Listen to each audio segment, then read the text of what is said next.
Welcome to the Ultimate Sports Blog Podcast. Today is Monday, January 28th, 2019. Today I'm going to recap yesterday's college basketball games and NBA games, look ahead to today's games. The NHL returns today. I'm going to go over tonight's little slate and go over some storylines for the second half. The biggest NBA news in a very long time and my best bet of the day. We'll start in college basketball. Not a big slate yesterday. Georgetown defeats St. John's 89-78. Georgetown goes to 13-7. St. John's drops to 15-5. Providence defeats DePaul 70-67. Providence 13-7. DePaul 11-8. Cincinnati defeats Temple 72-68. Cincinnati 18-3. Temple 15-5. Princeton defeats Wesley 91-62. Princeton 10-5. Purdue upsets number 6 Michigan State 73-63. Great win for Purdue. Much needed win. They're 14-6. Michigan State is 18-3 as their Big Ten winning streak comes to an end. I should say Big Ten regular season winning streak. Fairfield defeats Iona 80-68. Fairfield 6-15. Iona 7-12. Number 17 Houston defeats Tulsa 77-65.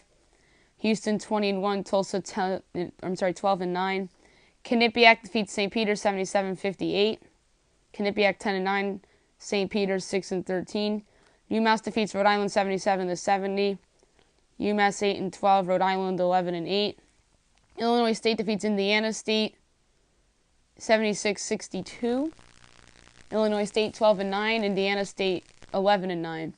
Liberty defeats Jacksonville 69-59. Liberty 18-4, Jacksonville 9-13. Rider defeats Marist 86-85. Rider 11-8, Marist 7-13. Number 18 Villanova defeats Seton Hall 80-52. Villanova 16-4, Seton Hall 12-8. NJIT defeats North Alabama 76-70 in overtime. NJIT 17-5, North Alabama 8-15. Memphis defeats UCF 77-57, a very impressive win. For Memphis, they're 13-7. UCF is 15-4. Loyola Chicago defeats Southern Illinois 75-50. Loyola Chicago 13-8. Southern Illinois 10-11. Lipscomb defeats Stetson 88-65. Lipscomb 16-4. Stetson 4-18. Minnesota defeats number 19 Iowa 92-87. A much needed win for Minnesota. They're 15-5 and Iowa 16-5. Florida Gulf Coast defeats North Florida 88-80. Gulf Coast 8-14, North Florida 9-14. Florida State defeats Miami 78-66. Florida State 15-5, Miami 9-10. Oregon defeats Washington State 78-58. Oregon 12-8, Washington State 8-12. Tonight's slate is small. A rare 2 o'clock game on a Monday that's not a holiday of Southern Utah at Northern Arizona. 7 o'clock ESPN, number 2 Duke at Notre Dame. Duke's favored by 15. I think they win. And I'm going to say Notre Dame hangs around a little bit, so I'm going to say that they cover. ESPNU, Maryland Eastern at Howard. Howard's favored by 13. They're going to win and cover. 7:30 Bethune-Cookman at Coppin State. Florida A&M at Morgan State. NC Central at Savannah State. 8:30 Alcorn State and Alabama A&M. Texas Southern and Mississippi Valley State. Southern and Alabama State. Prairie View A&M against Arkansas Pine Bluff. 9 o'clock ESPN. TCU at number 14 Texas Tech. Texas Tech is favored by 5. They need this game after a couple shaky games. So give me Texas Tech to win and cover. And on ESPNU, Baylor at Oklahoma. Oklahoma's favored by 5.5, and I think they win and they cover. NBA. Get to big NBA breaking news later on in the podcast. The Cavaliers defeat the Bulls 104-101. The Cavs go to 10-41. The Bulls are 11-39. The Heat defeat the Knicks 106-97.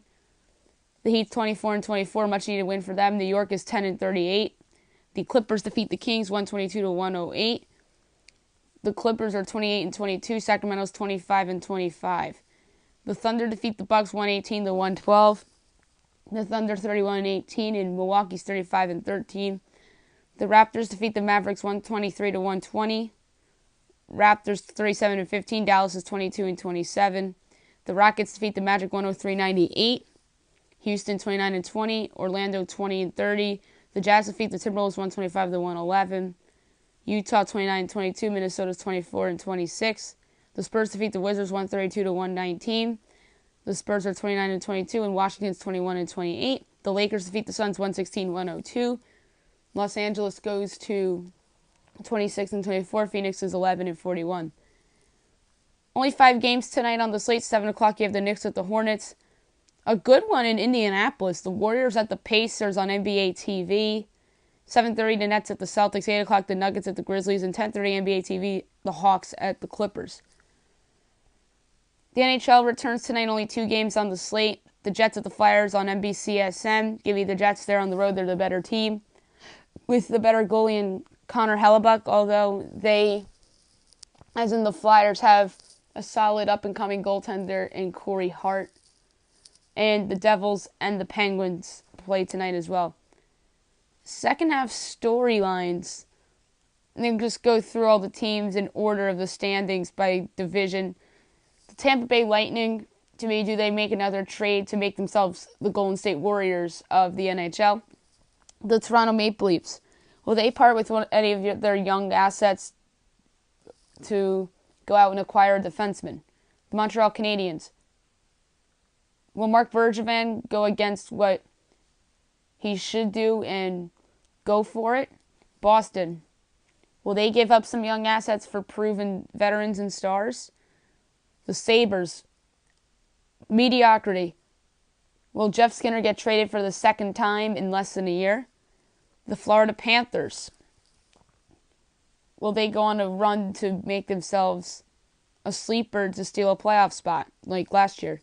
Detroit, how many pieces go? Ottawa, same thing, but it pertains to 2 players more than anything, Mark Stone and Matt Duchene, because those guys are in contract years. The Metro Division, the Islanders, will they keep this up? The Capitals, will they shake up their roster? The Blue Jackets, Artemi Panarin and Sergei Bobrovsky, do they stay or do they go? The Penguins, what's their big trade? The Carolina Hurricanes, will they trade Dougie Hamilton? The Rangers, will they have their second consecutive sell-off and get a lot back like they did last year? Philadelphia, will they trade Wayne Simmons? The New Jersey Devils, are they going to sell, or are they going to buy or stand pat? I don't think they're a buyer. I know Ray Shero's smart. He knows this is not his team's season, so I think that they're either going to be a seller or stand pat. The West, Winnipeg and Nashville, who comes out on top in the Central Division? Will Nashville make a trade? Will Winnipeg make a trade? Minnesota, will they make a move? Dallas, how will their defense round up? Miro Hiskinen's had the breakout year many expected, and John Klingberg's been good again. Colorado, is the Ottawa pick in play? St. Louis, do they blow it up? Chicago, do they blow it up? Pacific, Calgary, they're 7 points ahead of the Central Division winner for the top seed in the West. Will they keep that up? San Jose, will they make a trade to improve their chances? Vegas, will they make a deal to improve their chances? Vancouver, will they do what they shouldn't do? Meaning, will they be a buyer, which they shouldn't be, like Montreal? Although Montreal has an excuse. They're a shoo-in pretty much right now, and Vancouver is not. Anaheim, do they trade some pieces? Arizona, do they make another sort of win-now move? Edmonton, do they trade away their first-round pick? The Kings, do they blow up their core that won a Stanley Cup with them? It's very fascinating to see. The trade deadline's about a month away. And I can't wait for it. And speaking of trades, big news. A Woj bomb in the NBA this morning. Anthony Davis requested a trade from the New Orleans Pelicans. I am not surprised at all by this news. The trade deadline's in a week and a half from now. If you ask me if he's traded in 10 days, I'm going to say no.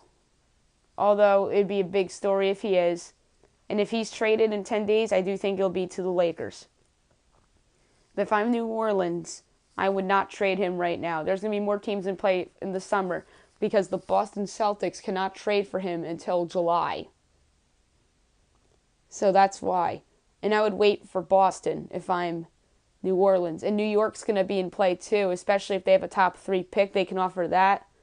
There's people speculating that they can offer Kristaps Porzingis and they don't believe in him becoming the player that they think he's going to be. But if I'm New York, I keep Porzingis and I trade the pick. If it's not a top 2 pick, then I trade the pick.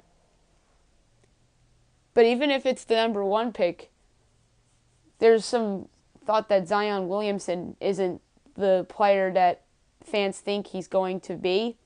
And you rather have Anthony Davis in his prime than a unproven rookie in Zion Williamson. So if I'm New York, I think about the pick. But R.J. Barrett, I think, is going to be a stud in the NBA. And he's going to be the number 2 overall pick in the draft by whomever. But to me, it depends on what pick I have. If you have the number 1 pick, then I would trade it for Anthony Davis. But there's cases against not trading the number 1 pick. But if it's number 2 pick, R.J. Barrett, then I don't know if I do it or not because I really like Barrett as a player. And I think he'd fit nicely in New York. Although Zion in New York would be a lot of fun. And here's the other wild card for the Knicks. If they get Anthony Davis, I think it improves their chances of getting Kevin Durant. And if the Lakers get Anthony Davis, it obviously improves their chances too of getting Kevin Durant. And heck, the Celtics might be a dark horse for Kevin Durant too. And guess what? I don't think the Knicks, Lakers, and Celtics are the only teams in play for Anthony Davis. And by the way, the Lakers can offer Lonzo Ball, Ivica Zubac, Kyle Kuzma in their first rounder. And if I'm Boston, offer their Memphis pick that they have, if that's on the table. And if the Grizzlies end up getting their pick this year, they won't have it next year. So I put that pick in the deal. I put your own pick, Jason Tatum, and let's say Terry Rozier or Marcus Smart. I think Boston takes that offer because Tatum has shown potential of being a possible franchise player someday, and he's better than all the Laker guys. Unless if Kristaps Porzingis is on the table from the Knicks, then nothing beats that. But here's my issue. Kristaps is not going to be on the table. New York is not putting Kristaps on the table. That's just pure speculation. I don't think they would do that. I think they would put their number 1 pick in play. And I think they'd put Frank Ntilikina in play. And I think they could put Kevin Knox in play. But they're not putting Kristaps Porzingis in play. So it would be interesting maybe if the Lakers threw in Josh Hart instead of Lonzo Ball, but I'd rather have Lonzo Ball. Or what if they put in Ingram instead of Kuzma? That would be interesting. Although the Pelicans want Ball, Kuzma, Zubac in their first, and I think that can get it done. I think everybody's on the table in Los Angeles other than LeBron James, obviously. And Zubac has really shown some improvement this season with the Lakers, and he's been starting some games, and he's better than JaVale McGee and Tyson Chandler right now. And Mo Wagner's finally playing minutes for them off the bench. I think that he's a candidate to be in that possible Davis deal too. And I'm going to throw out some don't sleep on them teams for Anthony Davis. I don't think it's just the big 3. I think that Houston can't be counted out. Daryl Morey has shown his ability to steal stars out of nowhere before, like James Harden a few years ago. And the thought of Davis, Paul, and Harden all together, Yeah, that's a lot of money, but the Rockets have the contracts to make it work. They could put in Eric Gordon, a pick, Nene.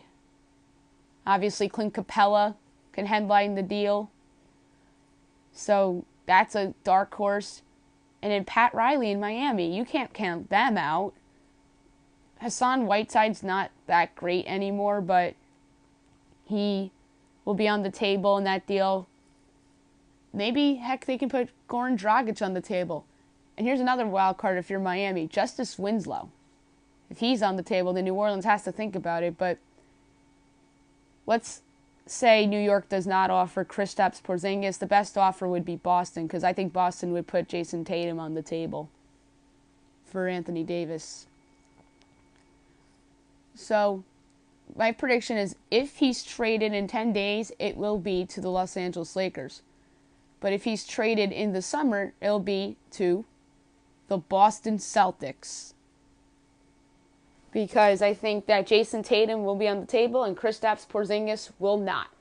That's what it comes down to for me if you're Celtics versus Knicks. And I think that Jason Tatum is better than anything the Lakers have to offer. And last but not least, my best bet of the day, brought to you by FanDuel. I did very well yesterday with the best bet. I wagered $3 and I won $9.83 on a parlay that featured the Rockets, the Lakers, Houston, Liberty, Oregon, and Chelsea. So I've been doing pretty good with these parlays. The one I missed was the other day. I had Maryland over Illinois, and Illinois pulled off the upset at MSG. That screwed me over, or else I would have won that too. So for tonight, it's going to be a little bit of NBA and a little bit of college. We're going to go with the Warriors. I'm not super about that pick. I think Indiana can give them a game, but Victor Oladipo's out for the year, so I think Golden State should win that. Charlotte over the Knicks. The Celtics over the Nets. And the two ballsy NBA calls, even though they're not super big favorites, but I just do not love their opponents at all. And that's Denver over Memphis, and Memphis is tanking now, and the Clippers over the Hawks. And in college, we'll go with Duke, we'll go with Howard, we'll go with Texas Southern, and we're at 8.